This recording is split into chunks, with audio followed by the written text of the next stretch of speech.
जी अस्सलाम वालेकुम respected participants, Professor Madam Zaida Rani. I thank a lot for being here, Dr. Faria, Dr. Lukman, my old colleagues, and we have been trained together. So it's a great honor to be, presenting my, sharing my knowledge, whatever experience I have. But let me tell you, it's a continuous learning process, and I'm still learning. So it's just whatever best I can give you regarding the practical application and practical demonstration of the fillers.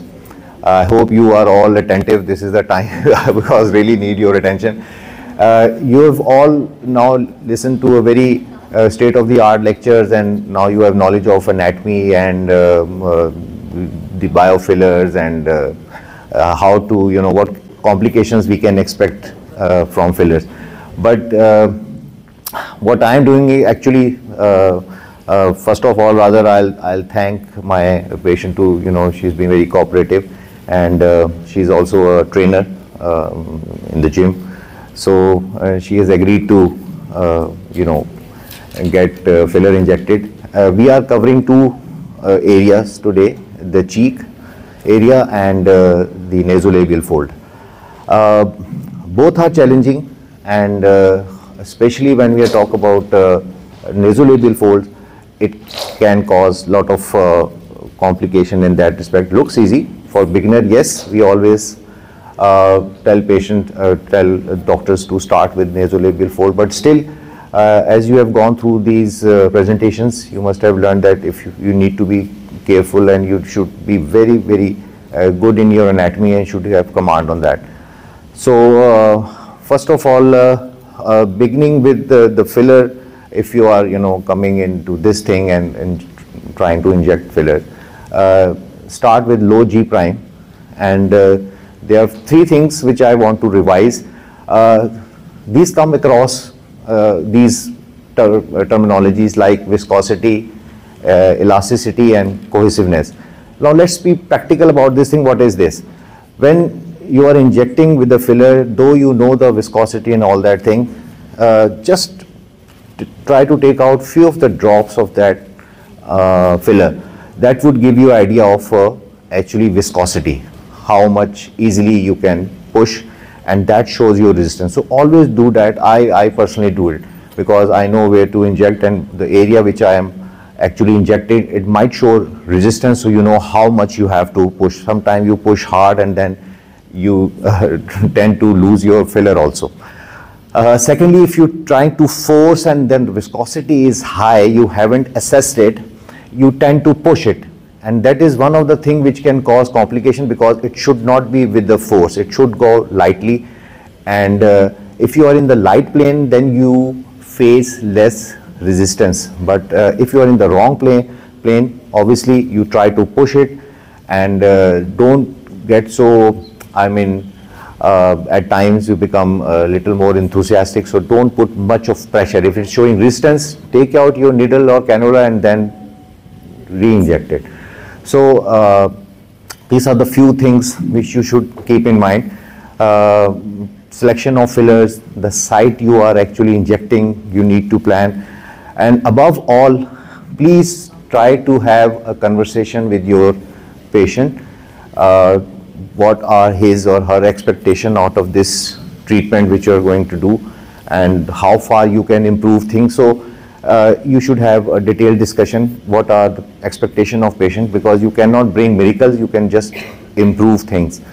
So your patient should be knowing it. Plus, you need to know what sort of metabolic problems or other problems she is suffering from. That is very important. Maybe she is chronically diabetic.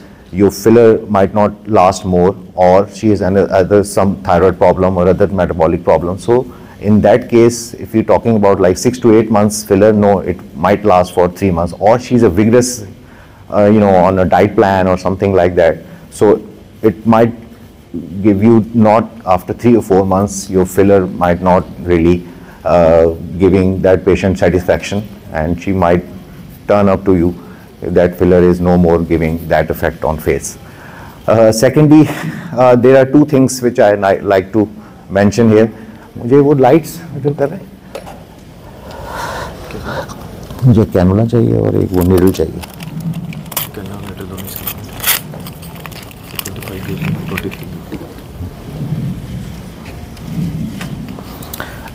When you are injecting a filler, these two things which you need to play with. What is this? I mean, this sort of an interactive session. This is a cannula and a needle. So your selection, whether you will inject with cannula or you will inject with a needle, that depends, number one, on the site or the area which you are going to inject. There are certain areas where cannulas are a better option, which we discussed and we have already discussed, and some areas where needle is a better option. If you want to localize a lesion or the area which you are treating and you want to be very specific that you should drop your filler on that site, then needle is a better option. And secondly, if there is a vessel, long vessel going on, like we are talking about the angular artery and we talked about the facial artery, in that case, cannula is a safe option because chances of occlusion are much lesser than the cannula, what studies have shown. There are few exceptions. Time is short, but I'll try to, which I keep in mind. Supposedly you are going in the temporal area. So superficial temporal artery is like, for me it's like I can see through the skin. It's a 3 to 4 millimeter below the hairline usually. Okay, this side. So if you are going with the cannula on this side, the chances of occlusion are more. Okay, just tell you. So here you would keep the direction like this rather than going like this. Most of the people tend to inject in this direction, which increase the chances of occlusion. So this is superficial temporal, and if you want to inject or fill this temporal area, and I'll tell you the importance of injecting it, especially with cheeks. So you tend to go at the right angle. Here the anterior temporal arteries are deep, as we mentioned. So here you can inject with the fanning technique. But once you are going in this area, you move in the, so that is one of the drawbacks of cannula. Secondly, secondly, you are playing with the gauge and the length of the cannula. If there is longer area, like supposedly you're injecting in the nasolabial fold, you need a longer cannula with 50 mm size or so. In that case, you will use a cannula with the lesser gauge, so it has a bigger opening, right? So your filler would not show much of resistance in that case, and you can easily inject. Either you will be playing with less viscosity, and if you are going with the high G prime, you will use a larger cannula with the smaller gauge, so that your filler would not show much of resistance and the chances of occlusion or any complication are lesser. So these are few things. And if you are injecting or around the injecting the tear trough using a smaller cannula or just under the eye, with experience you can do those areas. Here you use a smaller cannula, and there, yes, you can use a cannula with larger gauge. It can be like 27, sometimes even 30. So that because the size of the cannula is small. When the size is larger in size, obviously you need lesser gauge so that opening is wide and distance is less, so you can easily play with that. Second drawback of a larger cannula, if it has more flexibility and if it has a larger gauge, it tends to bend. All right. So it tends to bend, and sometimes, you know, if you are pushing too much, it can be broken inside the skin. That becomes a real complication. Then you have to incise, because sometimes it's very difficult to draw it back. So usually with larger size, longer length of cannula, you play with smaller gauges. That is something which you need to keep in mind. Similarly with the needle, if you are playing with the smaller gauge needle, it is safer, but it can cause more of bleeding. But with the larger gauge needle, like 27, 30 gauge, chances of, as Dr. Sadia has very well demonstrated, chances of occlusion is greater. So use a needle with smaller gauge and larger bore. So that causes less chances of occlusion. It might cause hemorrhage or can cause bleeding, but chances of occlusion as such, which causes necrosis, is more with needles of larger gauge. The smaller bore, smaller size. So, and obviously at that point, because it is a smaller opening, you tend to put more pressure on that, right? So with larger pressure or with larger bolus of filler, you tend to occlude the vessel. So that is this is something basic. Now we are going to demonstrate practically on this patient. जी इजाज़त है, इंशाल्लाह ये starting. तो ये थोड़ा सा interactive वो spirit swap से हो गया. Any questions, anything which you have in mind up till now, and then we practically demonstrate. Will we see you doing the procedure on the big screen? Screen पे आ रहा है ना. हाँ, but ये important points जो मैंने mention किए वो please आप ज़रूर जहन में रिवाइज करें, because you always need to keep these points in mind before you inject a patient. Secondly, अब हम जब पेशेंट पे डेमोस्ट्रेट करने लगे, you need to study your patient के what type of face he or she has got. Male has generally different demands as compared to female. अगर हम चीक area की बात करें तो जो मेल चाहता है उसके चीक जो हैं वो जब हम इंजेक्ट करते हैं तो आप जहन में एस्थेटिकली सोचें कि वो अपवर्ड और इस टेंजेंशियल में नहीं जाएगा, वो he will look for more straighter look, right? Female would like to have an inclination on that side. ये aesthetics है. और दोनों का जो पॉइंट पिवट पॉइंट जो आपने करना अभी जो हम मार्किंग करेंगे उसमें एक एस्थेटिक्स की बेसिक पॉइंट है, वो है कि जो internationally I don't know it's accepted but this is some that is a V shape. तो हम जब मार्किंग करेंगे तो आपने जो चीक एरिया है उसको आपने ये जुमला याद रखना है कि it is not filling of the cheek, it is an illusion of filling the cheek. See the difference. अगर आप चीक फिल करेंगे ना तो आप एक बम्प सा बना देंगे and you tend to shorten the eyes specially when patient smiles. That is the failure of your aesthetics. If anybody can really ask you, have you done your filler in the cheeks? तो इसका मतलब है कि your aesthetics has failed almost. Yes, you look fresh, you look young. These are the comments which patients like to hear. But if somebody really points out that you have done a filler, something, so that is. तो cheek को करना, I tell you honestly, this is something which you really need to know, and I am still obviously I'm very careful when doing cheeks because that is the main index of face and that gives perception how things go. Now if we can you see her? Doctor Tariq, आपने सबसे youngest patient किस as का किया जिसने अपने aesthetic purposes के लिए करा? For cheek filling? फिलिंग या फेस पे फिलर्स? फेस पे तो आई थिंक 25 24 पे शुरू हो जाता है. नेजोलेबियल तो शुरू हो जाता है. चीक्स का तो है वो 30 में हो जाता है क्योंकि आपका. तो अभी हम जैसे अब इस फेस को करें, मैं थोड़ा सा आप लोगों का इनपुट चाहता हूँ. आप में से काफ़ी लोगों ने they have gone through fillers, obviously they are injecting fillers. तो अगर हम थोड़ा सा टर्न कीजिएगा फेस, आपको क्लियर नज़र आ रहा है? इनके चीक पे आपको आप क्या कह सकते हैं कि क्या एरिया है which needs to be injected? Sorry, थोड़ा बैठ जाए, थोड़ा सा बैठिए. हाँ सॉरी, थैंक यू. हाँ ये दिस इज बेटर. अच्छा, अब आप देख रहे हैं आप क्या समझते हैं कि इनके चीक पे क्या फिलर कहाँ होना चाहिए, या थोड़ा सा फिलर्स का क्या कहाँ हम बेहतर इसको इंजेक्ट कर सकते हैं? वही ग्लासेस. अच्छा मेरे पास. Yes, good. जो लाइव दिखा रहे हैं अगर सामने से यहाँ से दिखाएंगे, आप सिर्फ एक एंगल दिखा रहे हैं फेस का. हाँ, यहाँ से दिखाएंगे तो पूरा सबको बहुत अच्छा visit.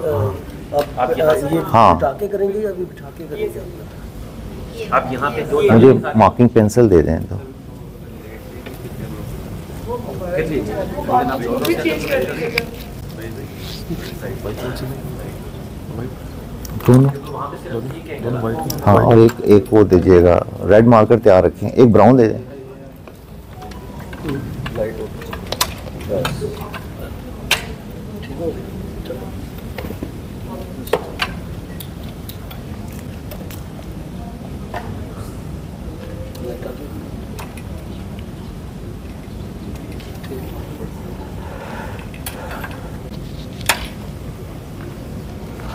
So basically, your procedure has got two parts: the planning and actually injecting the filler.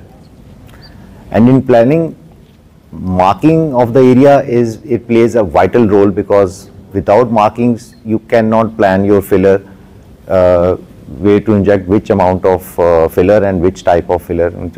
So you need to actually assess the area and the defects which we can improve.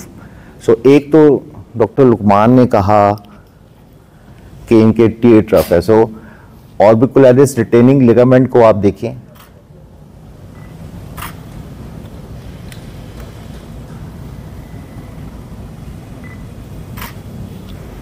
ये area इनका follow है। अब आप थोड़ा सा, मैं इसलिए ज़रा प्रैक्टिकली लेके जा रहा हूँ because I really want you to get trained in that. ये इनका चीक एरिया है। अगर सपोजली हम इसको यहाँ फिल कर देते हैं तो ये ऐसे करके एक वो बन जाएगा, और ये जो आपका टीयर ट्रफ का एरिया है और आपका ये जो टेम्पोरल एरिया है ये आपका और रिसेस्ड लगेगा। तो how can it really match the aesthetics? ये नहीं। And you are the person who need to actually educate patient के। I mean this is something which I just can not go on single area and make you you know more beautiful और more younger than that. ये light थोड़ी सी और बेहतर हो सकती है। अच्छा, एनीवेज, अब हम चीक एरिया के लिए हम मार्किंग कर रहे हैं, उसके बाद हम फिर फर्दर उस पर सेकेंड उस पर आएंगे। अच्छा, मेरा जो मार्किंग का है वो डिफरेंट लाइंस हैं, आप उस पर अभी ना परेशान हो गए, बहुत सी मार्किंग्स आएंगी। सबसे पहले आप 3 एरियाज में बेसिकली डिवाइड कर लें। ओके, और फिर अभी आपको जो सारे लेक्चर्स मिले हैं उसकी आपको डेमोन्स्ट्रेशन फिर वो आपको वो रिकॉल करना है।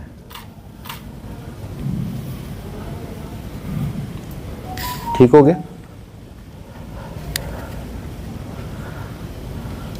ये फेस आपको जनरली, मैं आपसे सबसे पूछ रहा हूं कि ये आपको किस किस्म का फेस लग रहा है, वो सिंपल वर्ड्स में आप डिस्क्राइब करें पहले, क्योंकि मैं भी जब फिलर करता हूं मैं पेशेंट को जहन में सोचता हूं कि ये मैं इस फेस को कहां कैटेगराइज कर रहा हूं। Middle age, lean face and loss of deep fat pads, specially superficial fat pads तो हमने नहीं उतना छेड़ना। ठीक हो गया? सुपरा ऑर्बिटल फोरम है, मैं यहां से एक लाइन ड्रॉ करना शुरू करता हूं।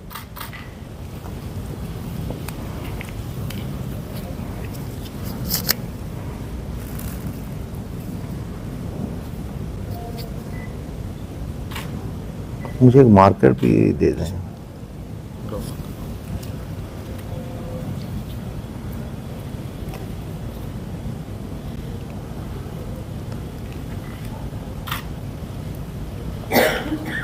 जब आप एस्थेटिक्स के लिए करते हैं तो पेशेंट की एक्सपेक्टेशंस और प्री फोटोग्राफ इसमें देखिए ये बहुत इम्पोर्टेंट है, क्योंकि हम लोग सिमेट्रिकल नहीं होते, हमारा फेस बहुत कम है कि टोटली सिमेट्रिकल होगा। ये सिमेट्री है, थोड़ा सा एक साइड का साइज बड़ा होगा, एक साइड सा कम होगा वॉल्यूम। तो आपने बुक के हिसाब से नहीं चलना कि अगर मैंने एक साइड पे 0.1 डाला है तो दूसरी साइड पे 0.1 डालूं। पहले असेस करना है पेशेंट को और उसके हिसाब से आगे चलना है, और पहले पेशेंट से अच्छी तरह उसका फीलिंग से डिस्कस कर लें, क्योंकि ये बहुत दफ़ा हुआ है कि एक आपके माइंड में एक पिक्चर है जिसके हिसाब से आपने फेस करेक्ट कर दिया, उसके बाद मरीज ने कहा कि मुझे तो ये क्या करना आपने मेरे साथ, ठीक है ना। तो एसिमेट्री पहले डिफाइन करनी है, मरीज को पहले बताना है कि ये हमारे फेस में एसिमेट्री है, रेड मार्कर, उसके बाद फिर आपकी डायरेक्शन शुरू करना। लाइट चेंज कर रहे हैं पेंसिल तैयार रखी। ये हमने सुप्रा ऑर्बिटल फोरामेन को पहले एक मार्क कर लिया, मैं वो लेता हूँ, मैं आयरस और उसको भी नहीं जाता पर्सनली, मैं अगर जिस तरह कर मुझे पता है कि मैंने सुप्रा ऑर्बिटल फोरामेन से वो करना है, फिर मैं आपको मार्किंग पॉइंट्स इसके चीक एरिया के बताता हूँ। Are you with me people? Okay. सबसे पहले हमने जिस तरह डेंजर जोन को मार्क करना है तो हमने सुप्रा ऑर्बिटल फोरामेन को मार्क कर लेना है। इसी तरह सुप्रा ऑर्बिटल फोरामेन से आप लीजिएगा इसको नीचे, अगर हम यहाँ दोबारा इसको हाईलाइट करते हैं, ये आपका इंफ्रा ऑर्बिटल रिम आ रहा है, ऑलराइट, ये मुझे infra orbital rim. Now what I do is कि अगर मैं सुप्रा ऑर्बिटल फोरामेन से इसको क्रॉस करूं और स्किन को आपने थोड़ा सा स्ट्रेच करना है और यहां आपने फील करना है इंफ्रा ऑर्बिटल मार्जिन, इससे तकरीबन अप्रोक्सीमेटली 0.5 to 0.8 मिलीमीटर यहां आपका सुप्रा ऑर्बिटल फोरामेन है, इंफ्रा ऑर्बिटल।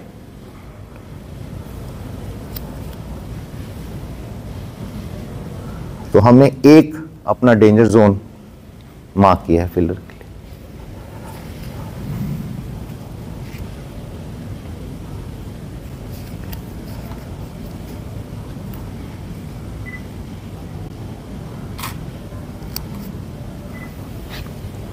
ठीक है जी, ये वो आपका एक ऐसा जोन है जिसको आपने सेव करना है, राइट। तो हमने पहले इसको मार्किंग पॉइंट दे दिया।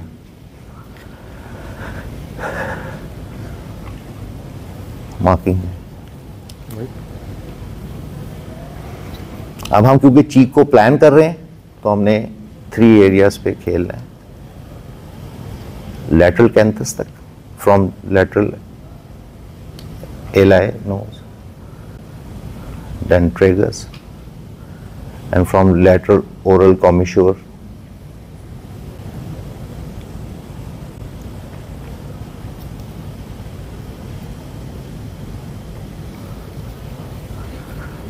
अब हम सुपीरियर ट्रेगस से जाएंगे लैटरल एलन नोज तक।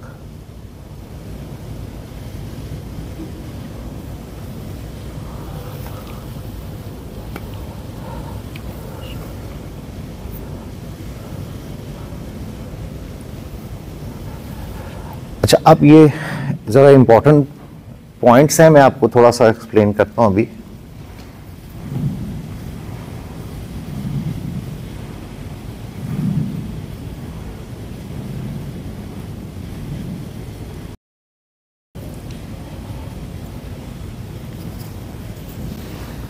ये superior tragus points is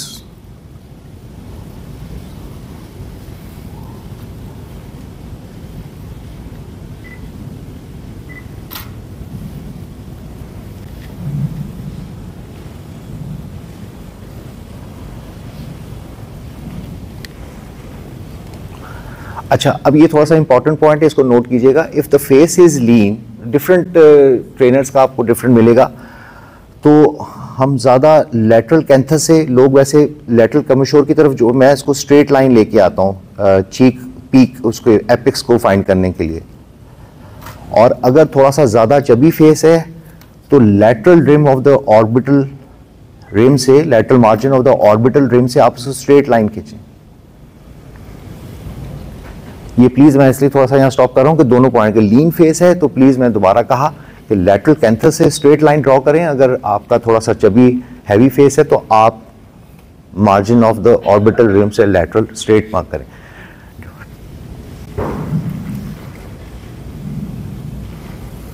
please ये मार्किंग से ना घबराइएगा, बिकॉज इसके बगैर फिर वो टीचिंग को समझ नहीं आता। वैसे तो आप जब एक्सपीरियंस हो आपको पता होता है अच्छा मैंने इन पॉइंट्स पे रहना है। सो रेड दीजिएगा, ब्राउन,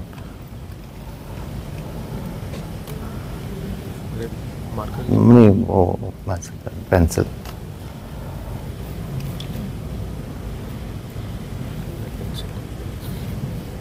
अब हम इसको दोबारा से आपके लिए क्लियर करने के लिए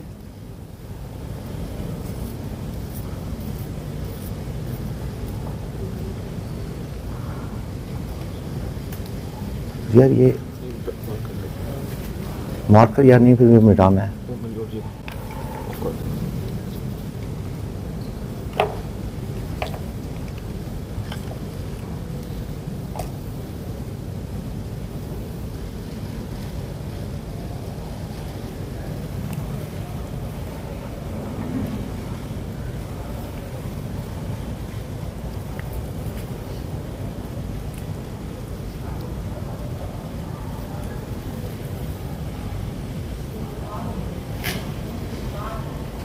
इनका जो चीक पॉइंट एपेक्स आ रहा है मेरे हिसाब से ये जो आपको सही लगे ये वाला जो पॉइंट है सेकंड, और यहाँ अभी हम आपको मार्किंग दोबारा करेंगे, थोड़ा सा आपको बताते हैं कि इसकी क्या सिग्निफिकेंस है इनके केस में। ये एक दफ़ा फिर बता दें कि आपने यहाँ पॉइंट कैसे, मतलब लाइंस कौन सी ड्रॉ की हैं? ये देखें lateral side of the nose पे एलरनेजाई से हमने अगर सुपीरियर ट्रैगस तक गए हैं तो ये इस तरह से लाइन बनेगी यहाँ से, और ये तकरीबन यहाँ आके ज्वाइन हो गई, राइट। और इसी तरह यहाँ से फिर हम अगर जाते हैं तो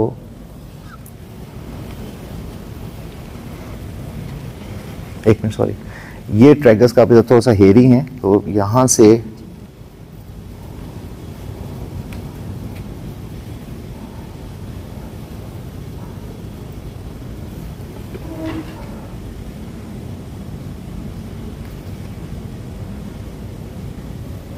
ये जो इंटरसेक्ट कर रही है लाइन। जी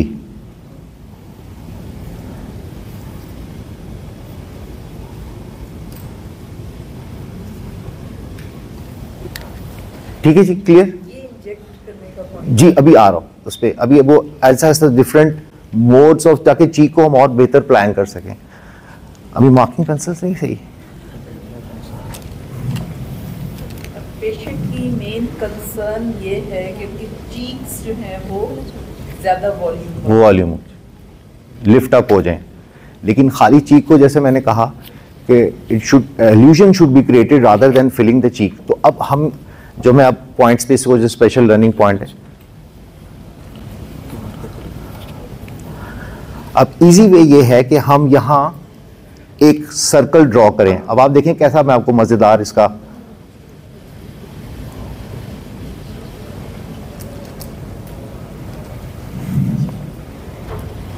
आपको एंजॉय कराएं।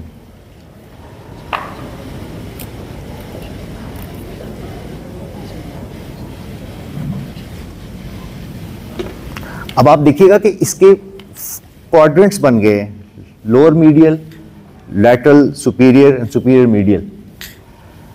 ये एरिया को मैं फिलिंग के हिसाब से ज़रा क्रॉस कर देता हूँ, क्योंकि ये इट विल प्रोजेक्ट दी सूफ जो भी जिक्र किया था, सब ऑर्बिकुलरिस, ऑकुलर फ्रैक्ट। और जहाँ तक ये इसका है ताल्लुक टीयर ट्रफ का, टीयर ट्रफ के लिए एक छोटा सा इंपॉर्टेंट क्लू है, वो मैं आप लोगों से शेयर करता हूँ।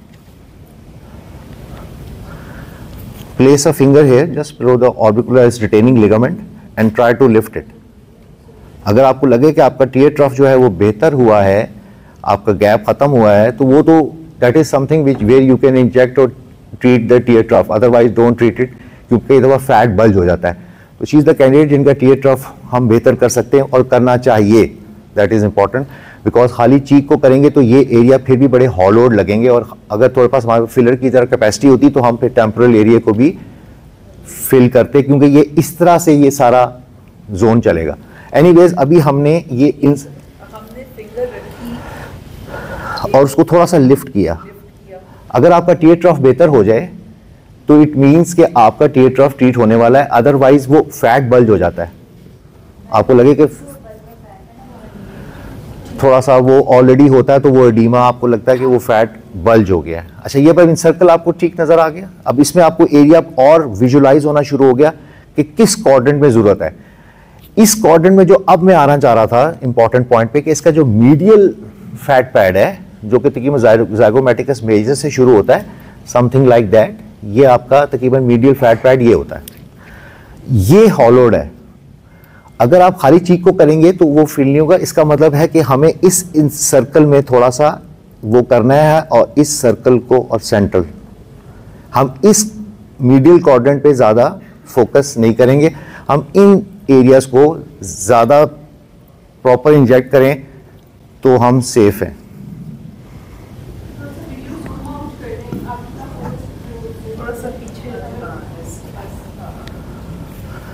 अब ये आपकी ज़ैगोमैटिक बोन है और आपने एनाटॉमी भी देखा, तो अगर मैं सॉरी किसी और कलर से ज़रा बनाऊं, नहीं ये ब्लैक नहीं हुआ,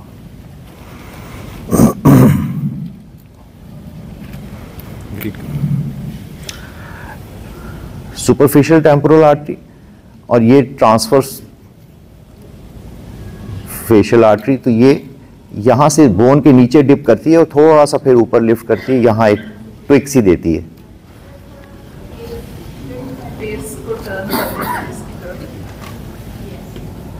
तो ये आपकी ज़ैगोमैटिक बोन का नज़र आ रहा है, ये ज़ाइगोमा, तो यहाँ से तकरीबन नीचे ये ट्रैवल करती है, यहाँ से डिप करेगी बोन के नीचे और फिर ये थोड़ा सा ऊपर की तरफ आती है, कर्व करती है। अब एक को वो दीजिएगा, मार्किंग पेंसिल एक और दें। अब हम इसको और बेहतर अब चीक को प्लान करने लगे, सॉरी अब इतनी मार्किंग, लेकिन चलो ये अब आपके जोन्स आ गए। अब हम इसके गिर्द एक ओवरलैपिंग जोन बनाएंगे और एक छोटा सा जोन बनाएंगे। अच्छा, अब एक इंपॉर्टेंट टिप देने लगा हूं सबको। ये आपकी आईब्रो नजर आ रही है, यहां आपको मैंने बताया कि सुपरफिशियल टेम्पोरल आर्टरी, यहां deep anterior posterior temporal artery, under the temporal fascia. Females में अगर आपने चीक बोन फिल करनी है, तो अगर आपको नजर आ रहा हो, थोड़े से सॉरी देखिए, तो तकरीबन 2 to 3 मिलीमीटर तक अगर आप एक लाइन ड्रॉ करें, दिस वन, इससे पीछे आपका ज्यादा फिलर नहीं जाना चाहिए। आपका लास्ट पॉइंट ऑफ फिलर जो है वो तकरीबन यहां होना चाहिए, उससे पीछे आपका फिलर नहीं जाना चाहिए। वो फिलर होगा तो फिर वो और ज्यादा, जैसे मैंने कहा कि वो फिल्ड लगेगा और आपका टेम्पोरल रिसेशन और ज्यादा प्रोमिनेंट हो जाएगी। तो ये एक डिमार्केशन लाइन है तकरीबन 3 to 4 millimetre behind the eyebrow. If you draw a line, तो इससे पीछे आपका फिलर नहीं जाना चाहिए ऑन द ज़ाइगोमैटिक बोन। अब ज़ाइगोमैटिक बोन को अगर आप एनाटॉमिकली देखें ना, तो ये ज़ाइगोमैटिक बोन है जो आपको नजर आ रही होगी, यस, और इसके ऊपर एक कर्व होता है अक्सर यहाँ बोन पे। तो यहाँ हम एक छोटा सा इंजेक्शन दे सकते हैं। ये लाइन आपके पाकिस्तान अफगानिस्तान बॉर्डर आ गया, ये हमारा ओवरलैपिंग एरिया, और ये हम यहाँ थोड़ा सा मीडियल फैट पैड को भी कर रहे हैं। ओके, तो हमने कितनी मार्किंग के बाद हम यहाँ तक चीक तक पहुँच गए।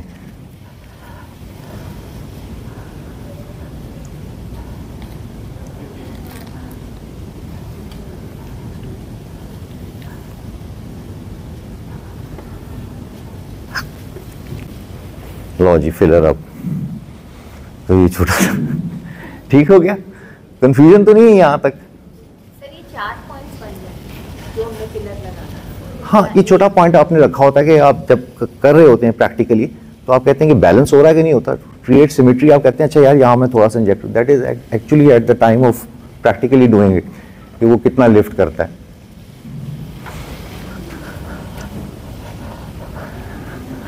मीडियम प्राइम नहीं बिठा कर खैर से। So we are using a needle because we want to be very precise in the area. We want to be very localized, so we are injecting in that respect. Tattooing का कितना chance है कि इतने सारे हमने marking की हुई है, तो वो पिगमेंट अंदर हम डाल दें और टैटू मैक्रोफेजेस जिंदाबाद में। मैंने कहा साफ करने की जरूरत तो नहीं है। रेडी, गॉज वगैरह रेडी रखें। थोड़ा सा ऊपर करें। अच्छा अच्छा, सॉरी, ठीक है, थोड़ा सा ऊपर कर लें। गॉज मुझे भी दे। अब हम जरा फिलर एक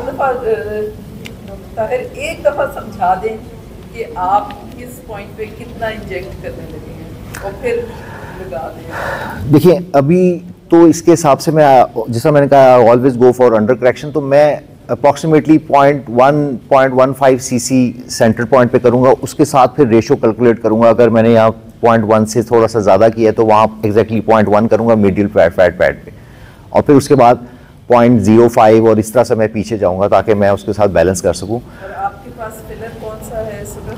ये मेरे पास मीडियम जी प्राइम का है। हाँ, और इसमें क्वांटिटी 1 ml है? ये 1.2 के करीब होती है एग्जैक्टली, वैसे ये शायद अप्रॉक्सीमेटली 1.2 है। और ये दिस क्वांटिटी इज एक और बहुत sufficient enough to fill her both of her cheeks? नहीं, आइडियली नो, बट हाँ मतलब 1 cc one side can easily be injected, लेकिन हम वहाँ क्योंकि अंडर करेक्शन चीज़ें हमारे पास वो ज़रा things tight and today circumstances also. तो इसलिए वो हमें प्राइस बता दें जल्दी, सॉरी ठीक है। She would never come to me again. जी बिल्कुल, मैं अभी हाँ मैं तो सब चीज़ें ऐसा ऐसा वो बड़े आराम से इनको, तो अभी हम इसको तकरीबन almost we are keeping it 90 degree, और जो हमें पॉइंट्स सारे हमने बड़े अच्छे मार्किंग कर लिए हैं, so we are directly over it. Angle of freedom भी देख लें आप, बेवल को भी थोड़ा सा फोकस करिए।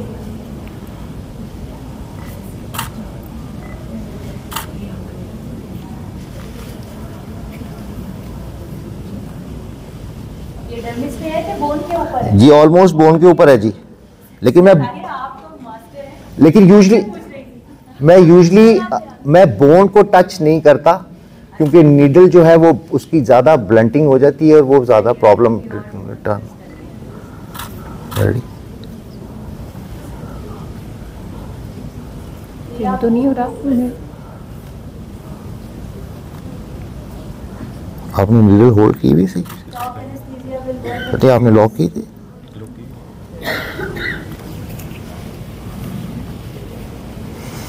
Now we are going for the medial fat pad.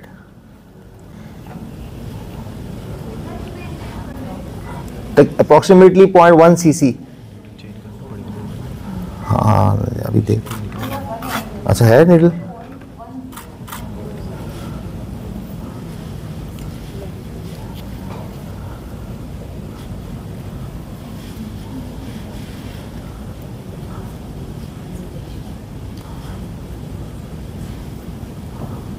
और इंजेक्टिंग एस्पिरेट करके जरूर चेक करें।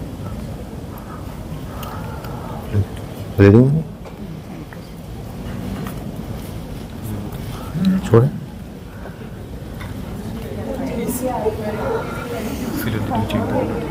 हाँ वो मुझे अभी वो चाहिए, ये प्रेशर दे के रखिए।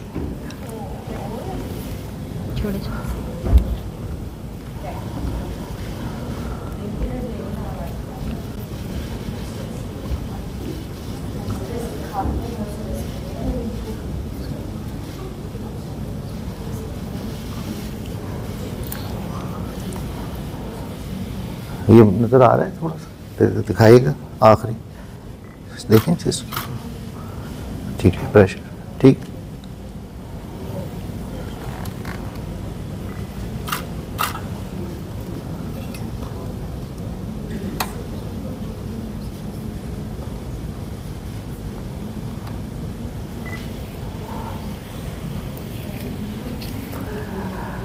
After injecting the filler for the first time, I mean one side, do not just put a force or thumb over it, just move it with 2 fingers, all right, because वो फिर अगर वैसे भी अगर थोड़ा सा लो elasticity का है उसका, तो थोड़ा सा वो फिर migration का वो, तो you tend to move like this.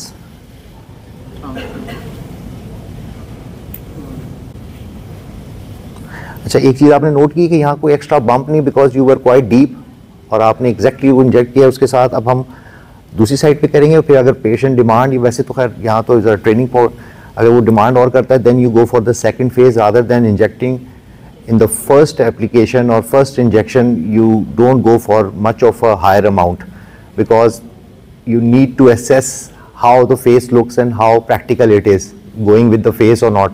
If it's very lean, you don't want to inject much of the filler amount. It need to be a little on the lower side.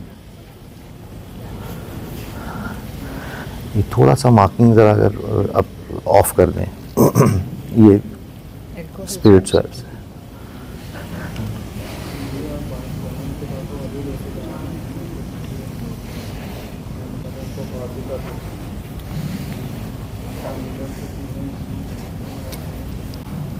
ये नहीं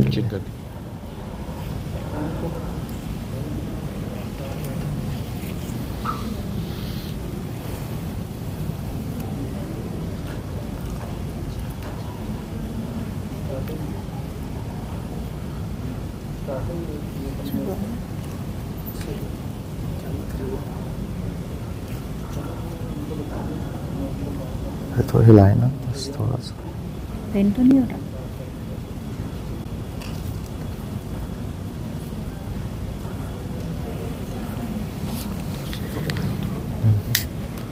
वो हाथ रखते हैं तो कैमरे के। अच्छा,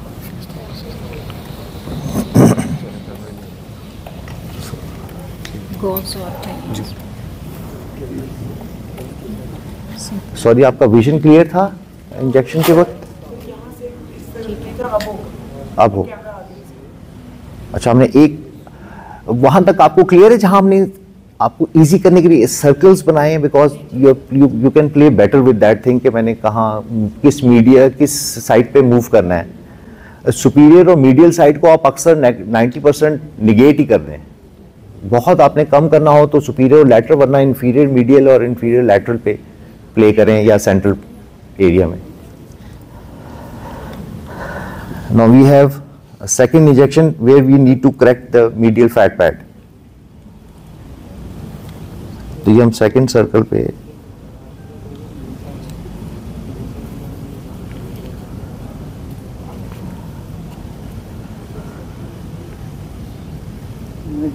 सॉरी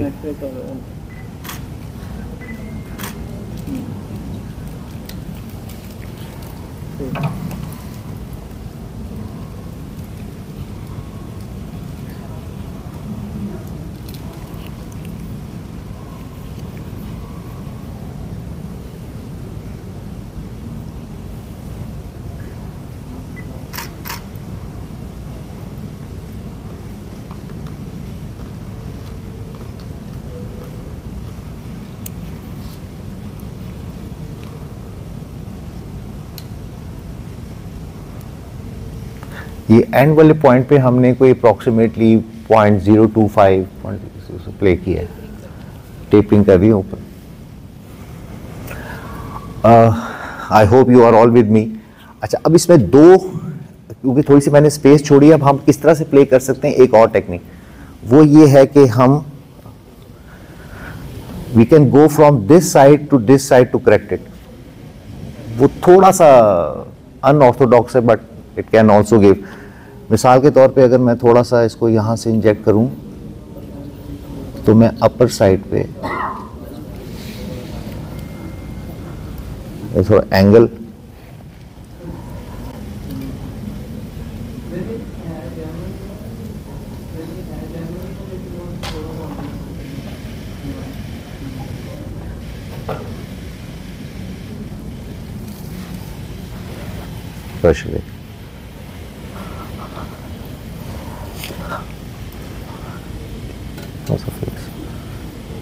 प्रेशर थोड़ा सा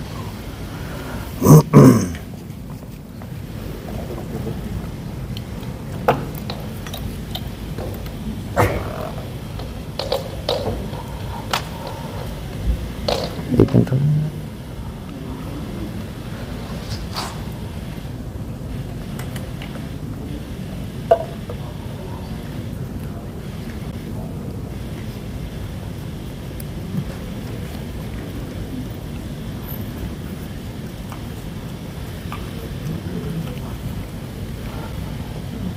हो गई मैम प्रेशर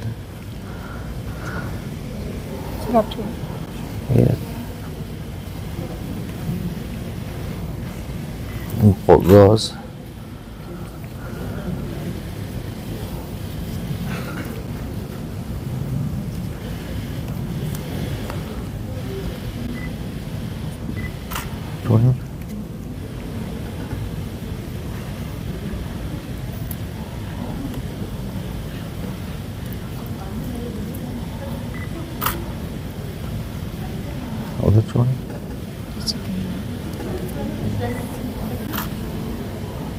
थोड़ा सा हमें फिलर और चाहिए होगा। जी सर, इसमें तो मिल जाता है। सॉरी, इसमें है। है अच्छा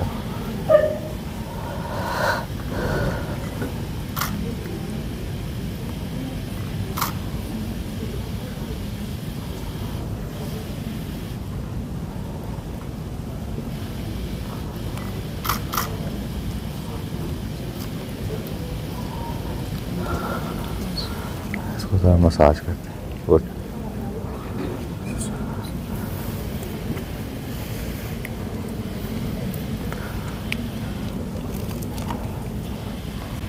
क्लीन करूं?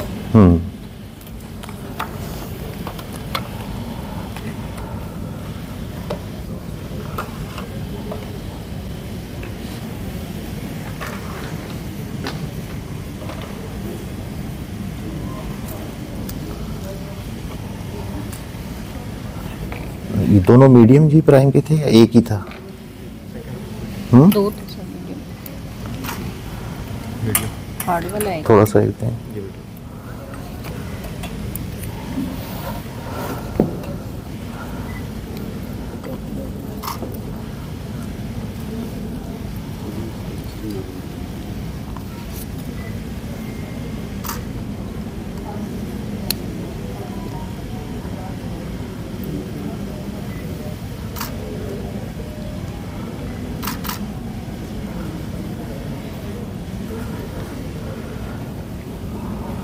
Sorry.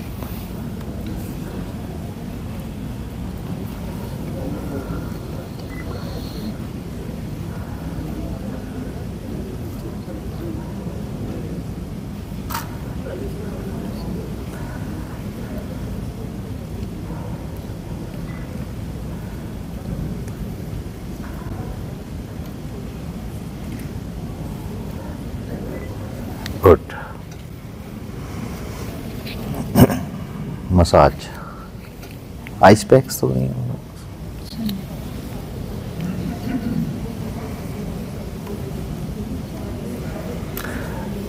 So we are almost done with cheeks. थोड़ा सा वाटर रिटेन करेंगे। वो अभी जो आपको थोड़ी स्वेलिंग नजर आ रही है 5 to 10% it will reduce in like 5 to 7 days time, और उसके बाद it will take the real shape. So you ask patient to slightly massage for 3 to 4 days twice daily with 2 fingers, not putting so much pressure on it or general care.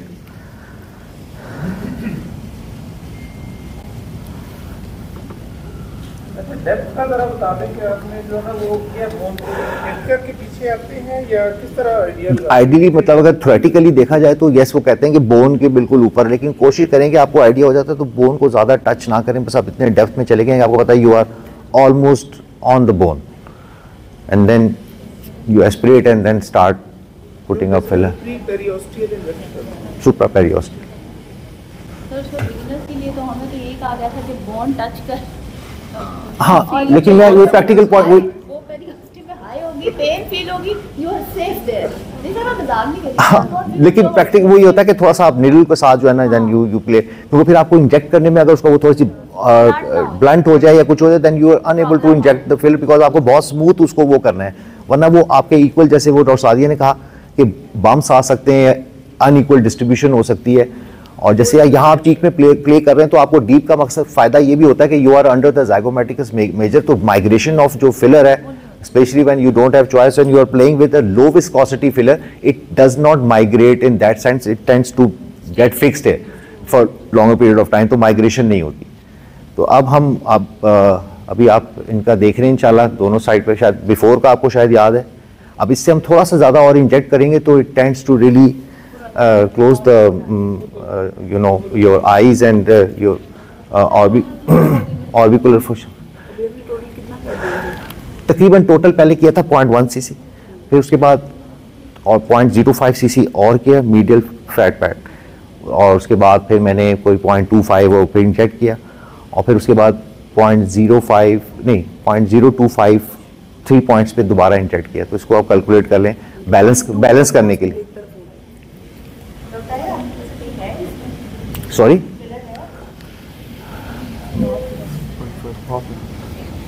Half CC है किधर, किस side पे, वेंटल ये अच्छा, वो इजाजत ले लेना जो जिनकी इजाजत से वो कह रहे हैं कि मेंटल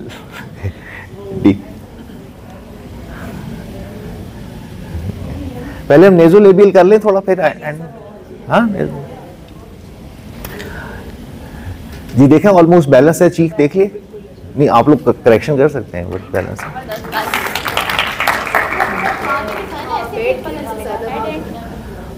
अच्छा थोड़ा सा अगर सॉरी मैं कर रहा था एंड में जरा बैठ के जी काइंडली जरा दिखाएं वॉशर।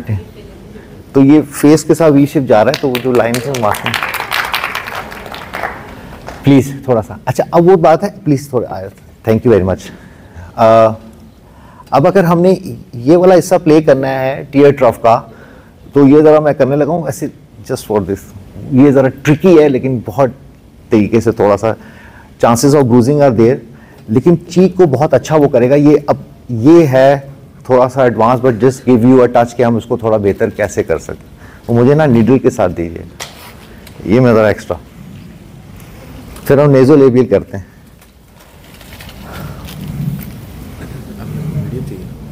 लो जी, मैं अब लो जी के साथ जा रहा हूँ, थोड़ा सा टी ट्रफ को करेक्ट करूंगा जस्ट टू ब्यूटीफाई। अब मुझे ज़रा इंथुजियाज्म पैदा हुआ है तो मैंने कहा चीक के साथ इसको ठीक करूं, बिकॉज उसको करेक्ट करना भी मीडियल फैट पैड के साथ ज़रूरी है चीक के एरिया में।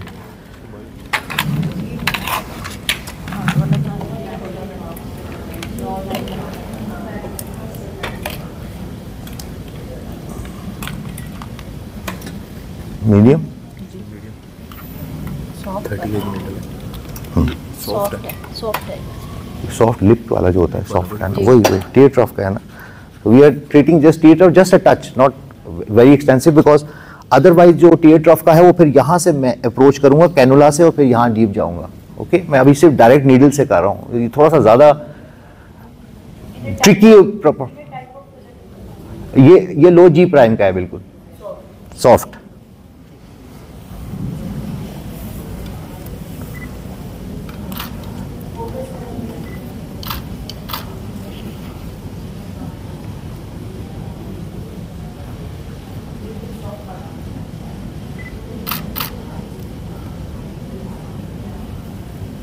So I'm just supraperiosteal, right?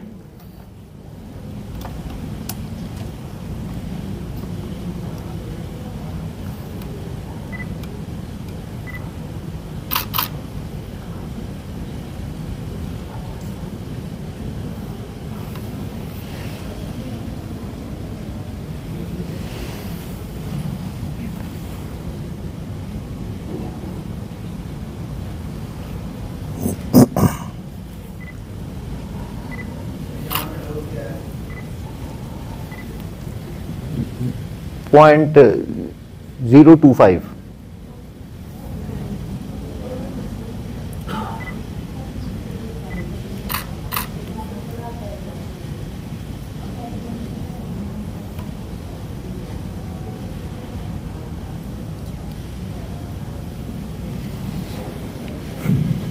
Good enough. Right side.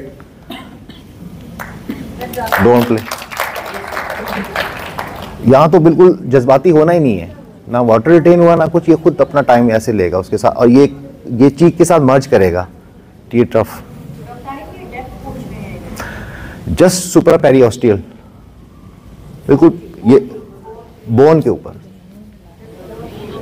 Ji, bone के ऊपर। Then gradually take it out, but not much of a needle, just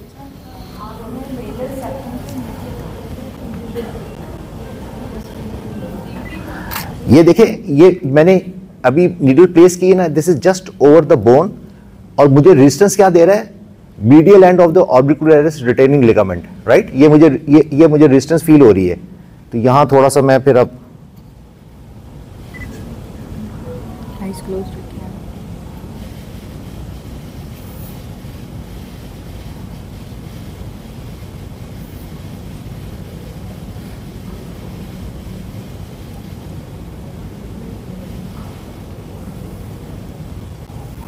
थोड़ा सा मैंने पुल आउट किया and I have taken it out.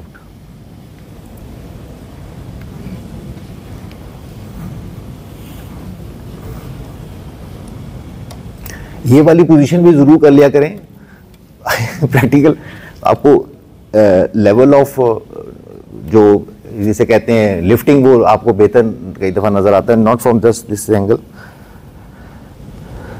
Ready?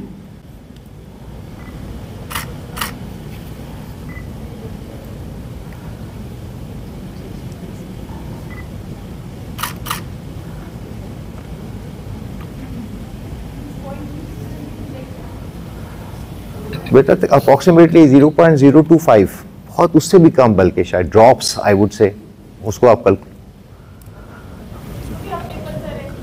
Sorry बेटा जी, थोड़ा सा किया है, बहुत लाइट सा, उसके बाद छोड़ दिया। वो आपको थोड़ी सी ज़्यादा प्रैक्टिस, थोड़ी ग्रिप आ जाएगी, लेकिन आपको पता है कि मैंने मेन जो बोलस है वो मैंने बिल्कुल just supraperiosteal over the bone किया है, उसके बाद मैं थोड़ा सा पुल करके हल्का सा, and then you leave it in the mid. 0.025 बल्कि लेस देन दैट, बल्कि मैंने यहाँ तो बहुत ड्रॉप्स के साथ प्ले किया है मैंने। वो देखें वो खुद अपना एंगल लेगा। अब आप देखें अगर थोड़ा सा क्लोज करें, या जिस तरह ये आप देखना चाहते हैं टीयर ट्रफ का, आपको इसमें स्वेलिंग नजर नहीं आएगी बिकॉज स्किन इज थिन। अगर जरा सा आपने गलत विस्कोसिटी वाला हाई जी प्राइम यूज किया या गलत आपका डेप्थ भी गलत हुई ना, उसने एकदम बल्ज कर जाना है, पता चल जाएगा कि ये टीयर ट्रफ नहीं छोड़ता। So it gives you a very clear indication कि either you have injected in the wrong plane or you have injected a higher amount, क्योंकि इसने अभी 5% वाटर भी रिटेन करना है। तो अब आप 2 वीक्स टाइम देखेंगे कि बहुत अच्छा बैठेगा और फिर ये चीक के साथ बेंड करेगा, अदरवाइज वो ज़्यादा संकन आइज लगती हैं। दिस इज एस्थेटिक जो मैं मतलब रोज सीखता हूँ या बता रहा हूँ थोड़ा, बस ये चीज़। इसको ज़रा कैप कर दें हैं। लो जी, अब हम आते हैं नेज़ोलेबियल फोल्ड की तरफ। तो अब तक ठीक है, कुछ आपको कुछ आइडिया थोड़ा सा मुझे वो अब हाई जी प्राइम का चाहिए, तो वैसे वो मीडियम भी रेडी रखिएगा।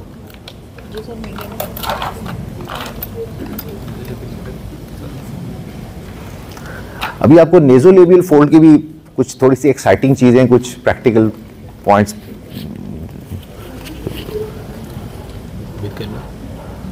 विद कैनुला ही होगा ज़्यादा, और एक नीडल के साथ होगा, वो मैं दूसरा पॉइंट बता रहा हूँ।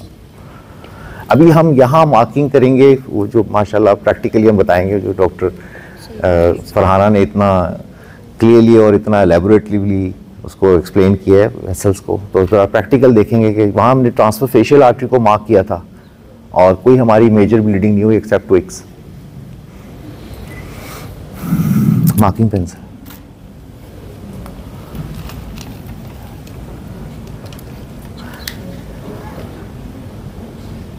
अच्छा नेज़ोलेबियल फोल्ड को यहाँ आप क्या ग्रेड करते हैं? कोई बहुत ज़्यादा डीप नहीं है। यस थोड़ा सा बताने, हाँ करते हैं। अच्छा इसमें इंपॉर्टेंट पॉइंट जो है, प्लीज़ अगर if I need to have your attention, थोड़ा सा हम करेंगे। पहले हम ज़रा इस यहाँ, क्योंकि आप लोगों ने मार्किंग तो करनी है, तो फेशियल आर्टरी को देखते हैं कि ये ग्रूव से ये ग्रूव है। अच्छा वो रेड नहीं है, कोई ब्राउन।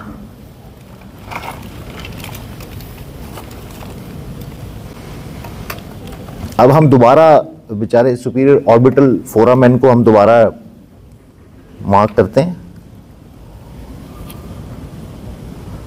और यहां से हम एक लाइन ड्रॉ करते हैं। मैंने कहा मैं ज़रा आपको इसका प्रैक्टिकल इम्प्लीकेशन बताऊं।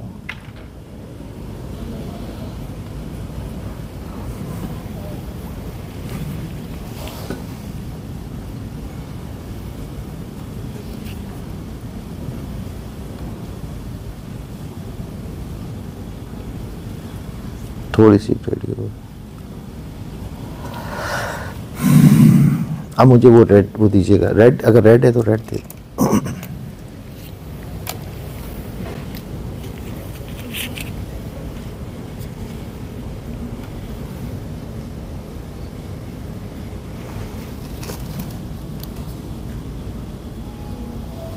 ये बस ये रेड है, कोई और है?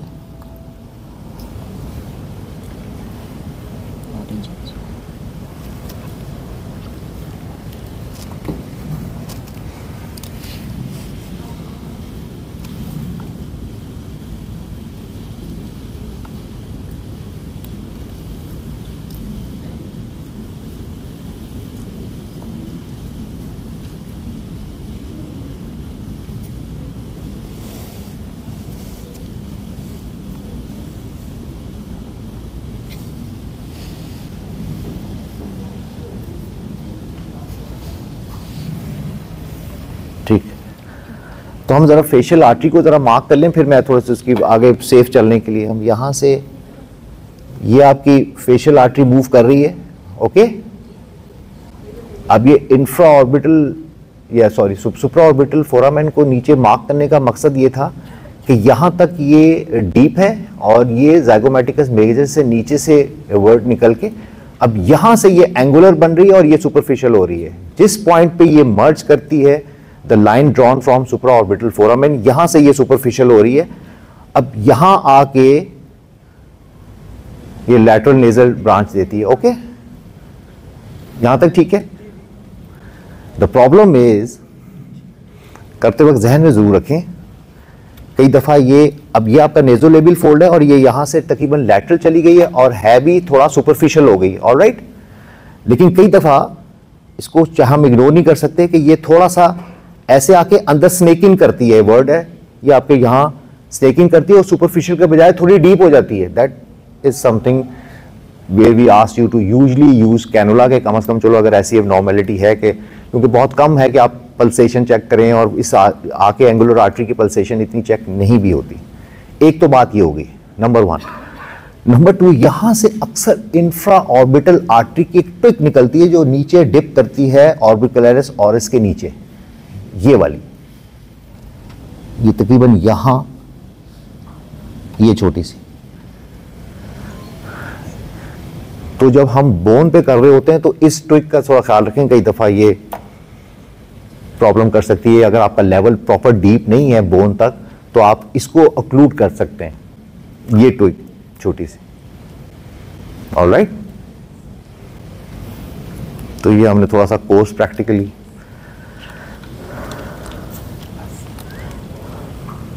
इसको थोड़ा सा ठीक, ये इस वाली को जरा स्पीड स्वैप से मिटा दें, वो बस मैंने थोड़ा सा उसको स्नेक करने के लिए बताया था ताकि मुझे एरिया डोमेन क्लियर मिले। ये वाले एरिया दोनों साथ में मुझे, हाँ हाँ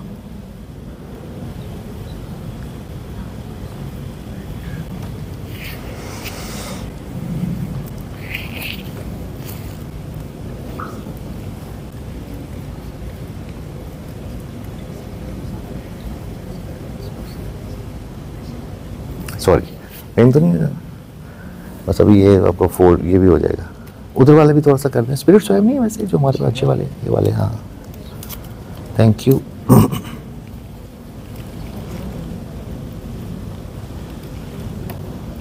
इसको ज़रा गौर से ड्राई भी कर लीजिए।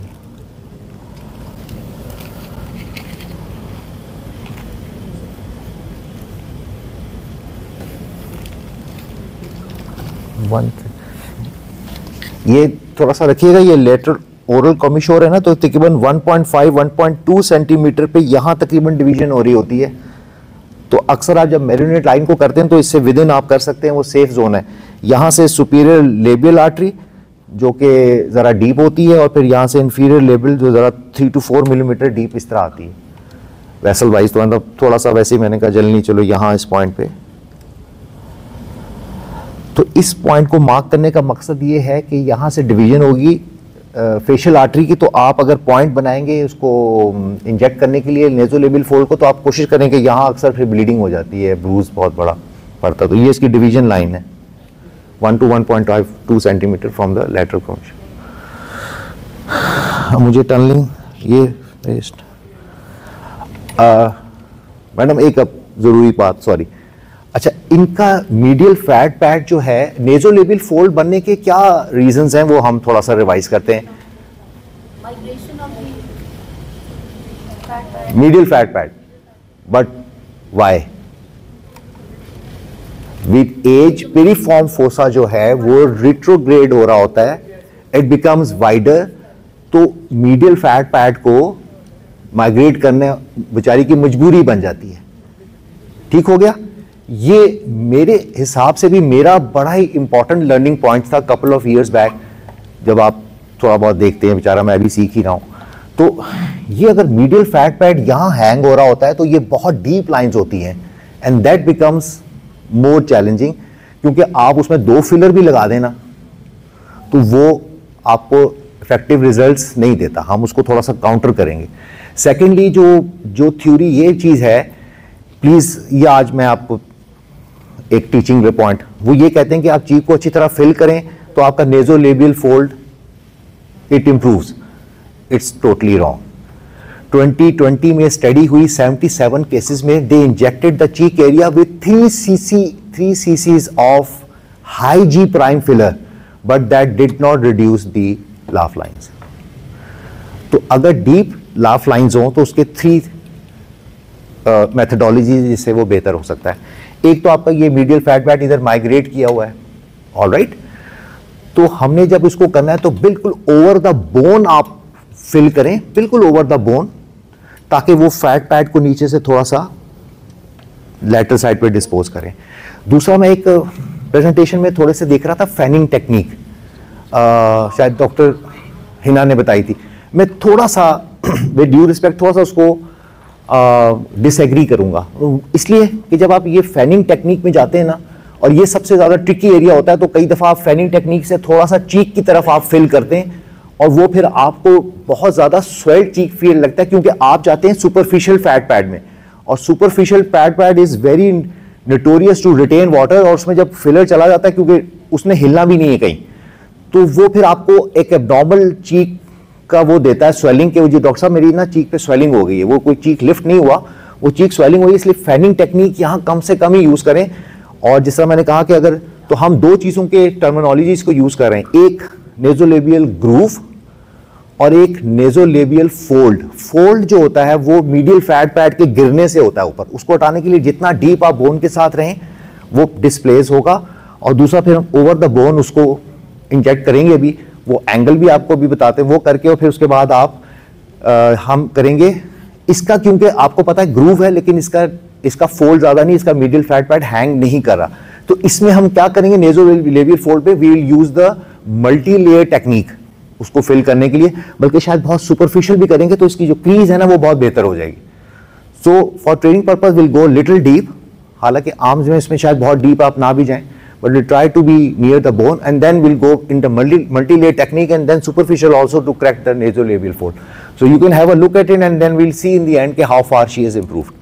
But still, always keep in mind, go for under correction and see what happens, and then you can always re-inject. That is a better option rather than using a hyaluronidase. Tunneling, थोड़ा सा ऊपर। अब देखें यहाँ से division हो रही है 1.5 सुपीरियर इंफीरियर लेबियल आर्टरी की, तो हम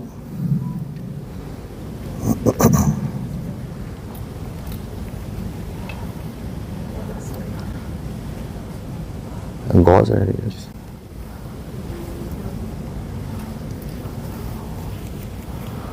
उधर भी इसको pressure, sorry,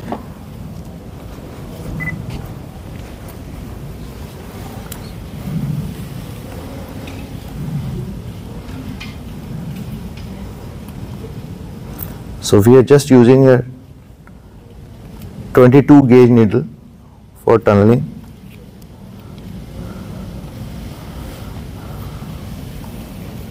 Lights.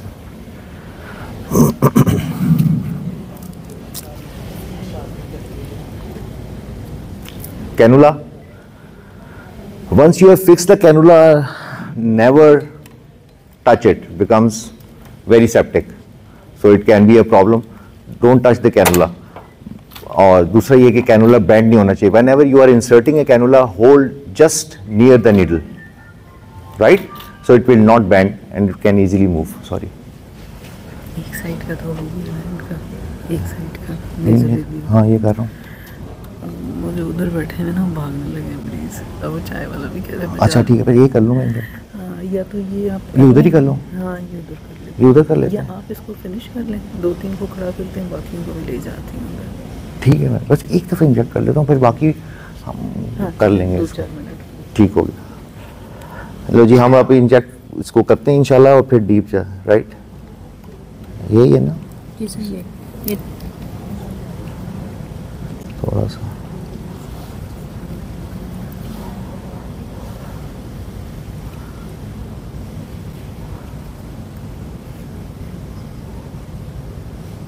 So we are quite deep. अब हम इसको ऐसा से रिट्रोग्रेड फैशन में करेंगे, मैं इंटीग्रेट का नहीं, क्योंकि उसमें ज़्यादा क्लूजन के चांस होते हैं। सो I'll keep on moving. यहाँ पे वेसल का हमें पता लगेगा अगर हम वेसल में गलती से जाने लगे, क्या जो करें? सबसे डेंजरस प्लेस है ना। जी मैडम, लेकिन वो हमें जैसे लैंडमार्क्स अपने किए हैं और हम डीप है ना, क्योंकि ज़्यादातर सुपरफिशियल होती है तो वी आर क्वाइट सेफ। तो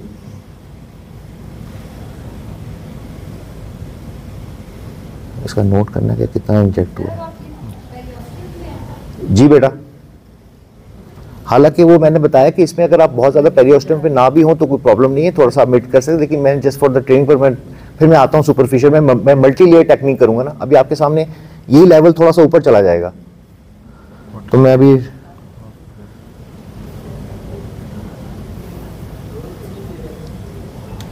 ये तकरीबन अभी तक मैंने अभी 0.1 सीसी किया है, अभी मैं इसको थोड़ा सा ऊपर आ गया। ये देखिए अब आपको लेवल नजर आ रहा है थोड़ा सा इंजेक्शन, तो अब हमें थोड़ा सा ऊपर हूं लेवल पे, यानी कि मिड डर्मिस में, लेकिन ग्रेजुअली मैं यहाँ तकरीबन नीचे आते तक ज़्यादा 0.1 सीसी यूज़ करूँगा रिट्रोग्रेड फैशन में। हाँ ठीक है, इसको प्रेस कर, एक जल्दी से वहाँ इंजेक्ट कर दूँ, फिर इसको वहाँ कैनुला है ना। जी सर, ये ठीक हो गया अभी तक आपका, बस आखिर में बोन पे करूँगा जल्दी से, फिर time, sorry for that, but हाँ जी। ये कैनुला को आप देख रहे हैं, थोड़ा सा रोटेशन, सॉरी, ये कैनुला देख रहे हैं, एट टाइम्स जरा डिफिकल्ट होता है, तो इसको प्लीज आप 2-3 दफा ना ट्विस्ट करें फिर बिफोर एंटरिंग। यहाँ तो जरा इजी हो गया ना, क्योंकि टनलिंग अच्छी हुई भी।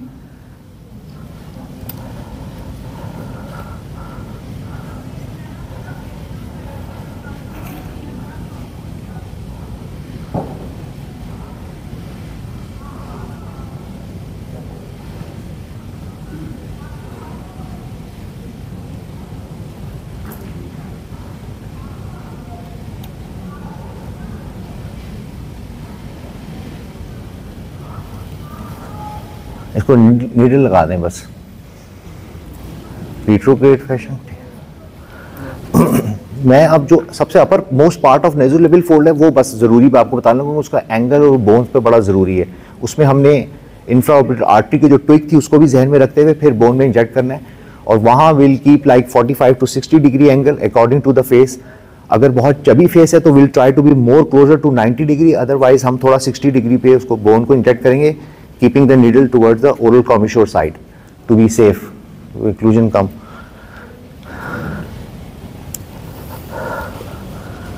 ये देखिए हमने ये वाला फिल करना है, इसको ओवर फिल नहीं करना। तो यहाँ से अगर हम 3-4 मिलीमीटर डीप ले लें और हम इसको एंगल थोड़ा सा उसकी तरफ रखें, और ये तकरीबन अगर आप स्किन सरफेस से देखें तो 45 to 60 डिग्री का एंगल है, और हम बिल्कुल बोन पे हैं।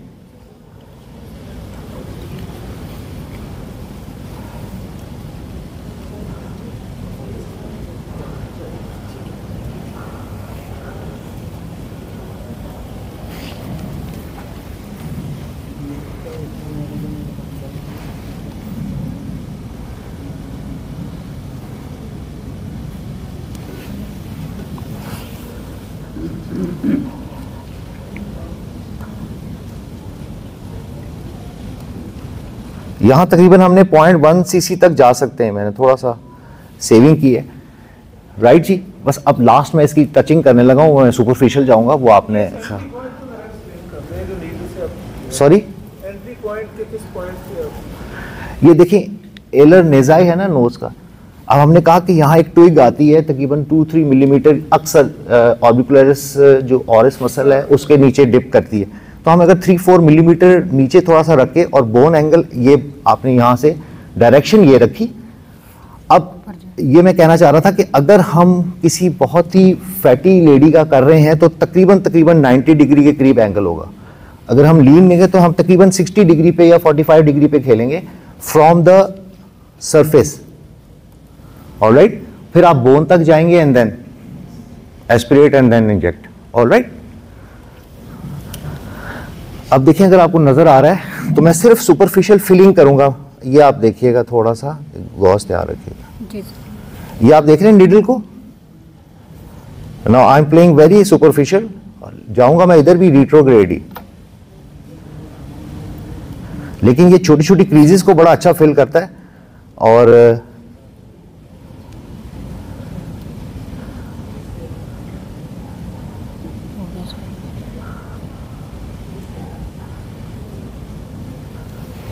अब आप इसकी लाइन देखें सुपर,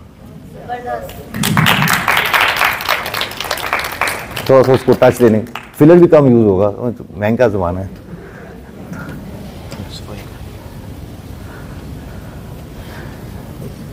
गॉस तैयार रखें, रेडी,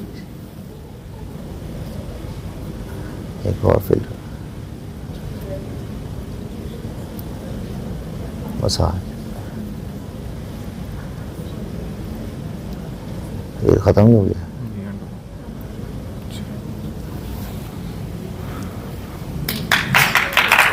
मसाज, थैंक यू। थोड़ा सा वो हमने ज़रा इकोनॉमिकल होके बनना, थोड़ा सा एक और तो सुपरफिशियल उसको, but you have got the idea के सुपर करके उसको, तो हम बहुत ज़्यादा फिलर यूज़ ना करें। इनको बहुत अच्छी तरह शुक्रिया, चाय से ज़रूर पी के जाएँ, मैं ज़रा थोड़ा सा